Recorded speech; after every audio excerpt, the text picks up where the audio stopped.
So yesterday I woke up, had a good breakfast, walked around a beautiful lake, got a good workout, and sat down and looked at some YouTube videos and seeing all over that Johnny Somali, the nuisance streamer rampaging around Japan and Israel and Korea, has pleaded guilty to all of his charges against him in Korean court. And through all of this chaos, we have my personal favorite Johnny Somali hater, Atozy, followed up with Legal Mindset, who the both went all the way to Korea just so that way they could go witness his trial and give us updates about the entire thing. Like, the level of hatred for this man is so high. Keep in mind, remember, this guy would go out into the streets in Korea and people would find him and beat the crap out of him, basically making his entire stay there a living nightmare. And now you have YouTubers who make content about his downfall showing up to his court hearings just to watch him burn. But it's as they say, the star that burns twice as bright burns half as long. And although Johnny's star burned my eyes every time he appeared on the screen, sometimes it was good watching him eat pavement and now soon being forced to pick cabbages to feed the people that he harassed. Isn't life just an amazing thing? So what do we know? Well, we have Johnny Somali at his court hearings, obviously, and we see that things didn't really go in his favor, according to Atozy and Legal Mindset. But wait, there's more. Apparently, Johnny's problems happened before the trial, because the day before, he went on a live stream so plastered out of his mind that he started throwing up in his roommate's apartment, saying that this is basically how he's preparing for the trial. And I gotta give him an ounce of respect for all these courageous acts. I mean, I have done things like this before. I would drink right before a final exam back when I was in college, and I would tell myself all the time, things are gonna be great, I'm gonna pull through, I'm gonna pass this test.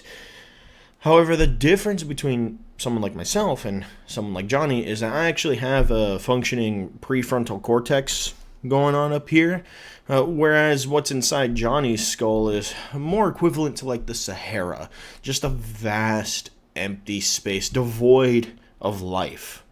Maybe there's probably like a camel in there or like some sort of like desert mouse. I don't know. So after giving away his entire plan on how he is going to beat this trial by saying things like he's going to be pleading insanity, babble like a baby, eventually it comes time to show up to court about an hour later than what he was expected to show up at, because he was so drunk from the night prior that he probably forgot that he even had a court case. But like, no biggie here. This is all a part of his plan. He's got this in the bag and he's trying to take them off his scent so that way he can come ready and get out of this scot-free. So what did he do when he finally showed up? His grand master plan?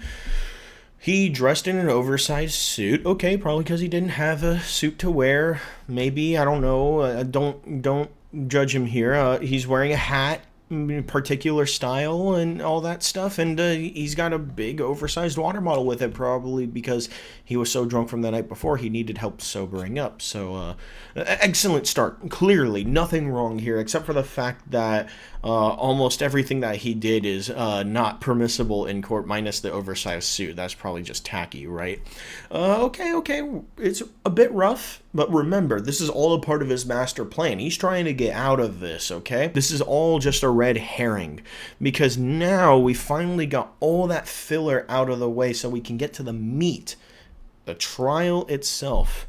And Legal Mindset tells us in pretty good detail about what's going on here. So why don't we listen to exactly how Johnny's trying to weasel his way out of this, huh? He comes in, he's wearing the MAGA hat. The bailiff tells him to take it off. He proceeds to cross the barrier, because there's a barrier where the audience is and the lawyers are. And he's trying to look back at me.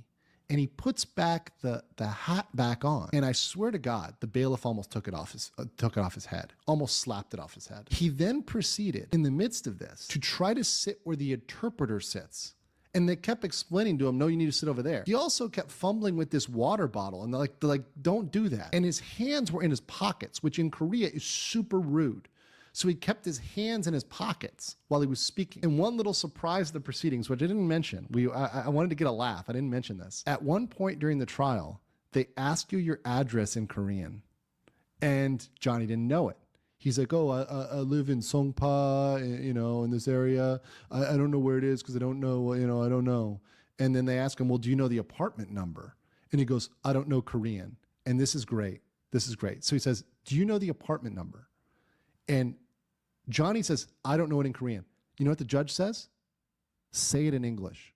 Because the judge understands numbers in English, understands 1 and 5 and whatever else. Bold strategy, Cotton. But clearly this did not pay off, especially when presumably he has a translator with him, so that way he can understand what's being said in the courts.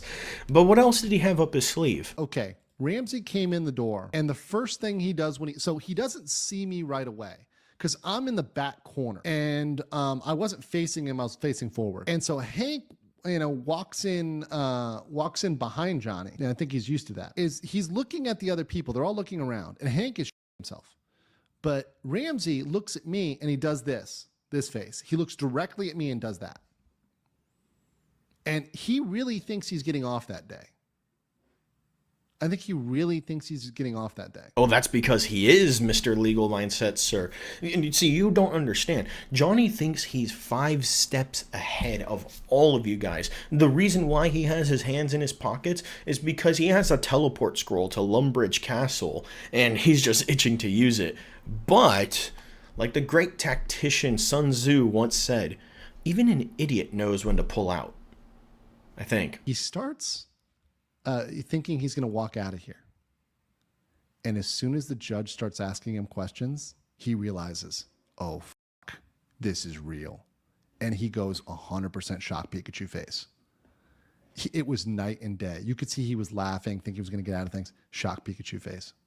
He was just hit with a ton of bricks. And there was a point at which, when they were going over the charges, which we'll go over in a second, we're going to really explain the charges. I'm going to really explain this carefully for you guys. When he realized his own lawyer didn't know about one of the charges that's against him in the Eastern Court. No. Oh my God, Johnny, what is wrong with you, dude? How could you not know that this was a serious matter? I thought you were going to get away with this, dude. Like, even your own lawyer didn't know that there was new charges against you? Okay, this is fine. It's not over. He still has a chance. So what has been confirmed is there is a 5th charge that nobody knew about till stupid Ramsey decided to get drunk and talk shit, specifically talking shit about me, saying, I don't know anything, whatever. He then proceeded to show he flashed a certain thing across the screen, and he flashed this. Now, my Korean brothers and sisters, you can read this, but what this is this is something from the Eastern District. I'm going to tell you what this is. Sorry, I know some of you be squinting. This is a sex crime, which is the deep fake. This is the deep fake crime in Jamshil. You stupid mother... You threw it all away! This is your master plan? To bury yourself 6 feet under, lie under oath, make a fool of yourself in front of the courts in hopes that you could plead insanity, and you ruined it! Because not only did you get to plead guilty to all the charges against you, but there are additional charges that are coming up in April that your own lawyer didn't even know about, and now you have new charges on top of that in a completely different district? Oh my God, dude. Achievement unlocked, bro. Convicted felon in a foreign country. So what that means is that each count can give him 5 years in prison. He has 2. So he has a maximum just from this of 10 years. And then the deepfakes could be 5, 7, even 10 themselves just for one count. And there you have it, folks. Let's wrap it up here. We got to get out of this clown fest. It's starting to stink like loser in here. Johnny could now face up to a year to 15 years in jail, not including the time that it's going to take to finish every single prosecution against him. So much for paying a fine and escaping the country now, but I guess that's what happens when you keep poking the bear. Eventually the bear is going to turn around and make you its bitch. So yeah, the sniveling worm that is Johnny Somali, if hopefully finally is facing a long-awaited justice that I'm sure not only the people of Korea and Japan are happy about, but the entire world, because let's face it, the tumor that has stained this world is finally being removed. We can finally heal from all of this trauma, and the victims can finally have their rest. That's just about it for me. I wanted to talk about Johnny Somali because I've talked about him before on this channel, and well, I've kept up with Tabs, Yanatozi's channel. Go watch his stuff. He really has his finger on that press right there about Johnny's case, and I'm sure there's going to be more to come until he's finally put away. So I'll catch all you guys later. Peace.